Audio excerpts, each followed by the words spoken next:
Hello. आज हम लोग देखेंगे अ, दिगंत भाग 2 के चैप्टर नंबर 8 जिसका नाम है उषा। उस कविता का क्वेश्चन आंसर को, जो कि हम लोग 1 से लेकर 6 तक क्वेश्चन आंसर देख चुके थे। आज जो है उसके आगे के भाग को देखेंगे। तो चलिए वीडियो को शुरू करते हैं। तो क्वेश्चन नंबर 7 है कि इस कविता की बीम योजना पर टिप्पणी लिखें। तो देखिए यहाँ पे आप लोग क्वेश्चन आंसर लिखिएगा कि यहाँ कहने का मतलब इस कविता में 2 प्रकार के बिंब उभारे गए हैं। एक जीवन से संबंध रखता है जिसके माध्यम से मानवीय व्यापारों की व्यंजना की गई है, और दूसरा प्रकृति के साथ जुड़ा है जिसमें प्राकृतिक व्यापारों की व्यंजना है। ये दोनों बिंब मिलकर प्रकृति का बड़ा सजीव मानवीकरण उभार कर सामने ला देते हैं। इस कविता पर छायावादी शैली का प्रभाव है। पहला बिंब है कि प्रातः नभ था बहुत नीला शंख, जैसे भोर का नभ प्रात का नभ नीला ही होता है, कारण बड़ा स्वच्छ होता है, न वहाँ प्रकाश न धुंध, उसका आकार शंख जैसा ही है, अतः वह नीले शंख के ही समान था। और शंख शब्द ही क्यों प्रयुक्त हुआ? तो शंख नाद करता है, यानी शंख ही क्यों प्रयुक्त हुआ? तो शंख नाद करता है। प्रातःकालीन आकाश भी मुख्य रहित होता है। खग, कुजन और वायु की गति मिलकर एक ध्वनि उत्पन्न करते हैं। यहाँ भोर का नभ अर्थात प्रातः काल का समय है। उषा का आगमन हो चुका है और सूर्य का आगमन होने ही वाला है। तभी तो सूर्य की लाली उषा का रूप धरकर दिगंत में छाई गई है, और प्रातः के आगमन के साथ ही जीवन जगत सक्रिय हो उठता है, उसकी गतिविधियां बढ़ने लगती है। यहाँ भी पहला व्यापार है, चौका लिपना, तभी तो कलेऊ पकेगा।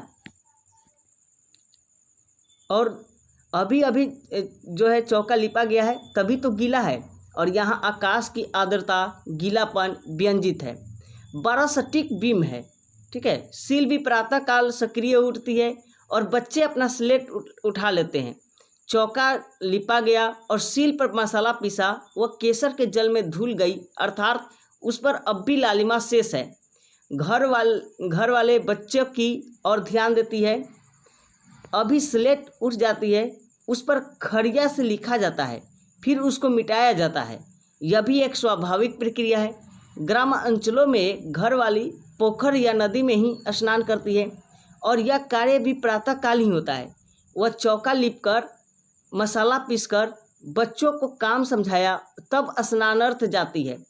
नील जल में था किसी की, ठीक है, नील जल में था किसी की गौर झिलमिलते, जैसे हिल रही हो, प्रभावी है। जल में स्नान करते समय लहरें उठती है और गौर वर्ण का संयोग पाकर वे झिलमिला उठती है। तो देखिए इसमें बीम को दर्शाना था, इसलिए इसका आंसर इतना बड़ा हुआ है। तो चलिए अगला क्वेश्चन देखते हैं। अगला क्वेश्चन है कि प्रातः नभ की तुलना बहुत नीला शंख से क्यों की गई है? तो इसका आंसर लिखिएगा कि नभ की तुलना बहुत नीला शंख से की गई है क्योंकि कवि के अनुसार प्रातःकालीन आकाश मीन्स नभ गहरा नीला प्रतीत हो रहा है। वह नीले शंख के समान पवित्र और उज्ज्वल है। नीला शंख पवित्रता का प्रतीक होता है, और प्रातःकालीन नभ भी पवित्रता का ही प्रतीक है। लोग उषा काल में सूर्य नमस्कार करते हैं, और शंख का प्रयोग भी पवित्र कार्यों में ही होता है। अतः यह तुलना युक्ति संगत है। अगला प्रश्न है कि नील जल में किसकी गौर देज हिल रही है? तो इसका आंसर लिखिएगा कि छोटी सी कविता में कवि ने बहुत कुछ कह डाला है। भोर का नभ जागरण का संकेत और गृहिणी के कार्य का संकेत देता है। पहले वह चौका लिपती है। भारतीय ग्रामांचल में यह प्रथा है, ठीक है।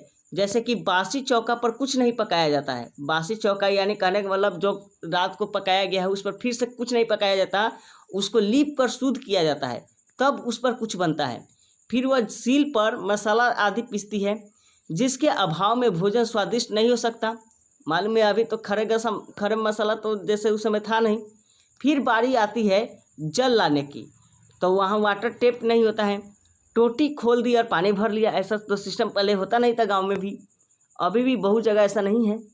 और वहाँ बाथरूम भी नहीं होते थे, तो गृहिणियाँ पोखर, नदी, झरना, सोता, सरोवर पर जाती है, और वहाँ बावड़ी होती है, वहाँ भी जाती है, वहीं स्नान करके जल भरकर लाती है। तो उस जल में उस गौरांगना की देह हिलती दिखाई देना स्वाभाविक है, और जल नीला होता है। देश स्वर्णिम, अतः उस आभा का झिलमिलाना भी स्वाभाविक ही है।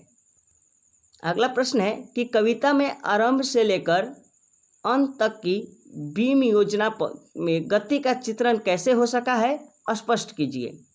तो इसका आंसर लिखिएगा कि कविता की बीम योजना बड़ा ही प्रभावी है, महत्वपूर्ण है। पहला बीम शंख के माध्यम से उभारा गया है। शंख की ध्वनि और प्रातःकालीन आकाश की ध्वनि का साम्य गत्यात्मक ही है। ध्वनि गतिशील है और प्रातःकाल का परिवेश और वायु गतिशील होकर ध्वनि ही करते हैं। उसके बाद सील का प्रयोग जहाँ लाल केसर धुल गई है, यह भी गत्यात्मक ही है। क्या आपने यह केसर धुल गई है, किसी ने इसको सील पर से उतारा होगा, मसाला पीसा गया, उसका अवशेष ही लाल केसर बना। स्लेट पर खड़िया भी अपने आप नहीं पुतती है, वहाँ भी उसको स्लेट पर कोई ना कोई उसको पोतता है, तभी तो खड़िया आ गया है। यह वह बालक हो सकता है जो शिक्षा प्राप्त करने की प्रयास कर रहा है। एक अत्यंत प्रभावी गतिशील चित्र है गोरी देह का। नीले जल में झिलमिलाना बड़ा ही प्यारा और सटीक बीम है। ठीक है, तो ये हो गया आपका आखिरी 10वां प्रश्न। ठीक है, तो इससे पहले पार्ट 1 नहीं देखे होंगे तो आप लोग जाकर देख लीजिए। तो बाय, टेक केयर, अच्छे से पढ़ाई कीजिए।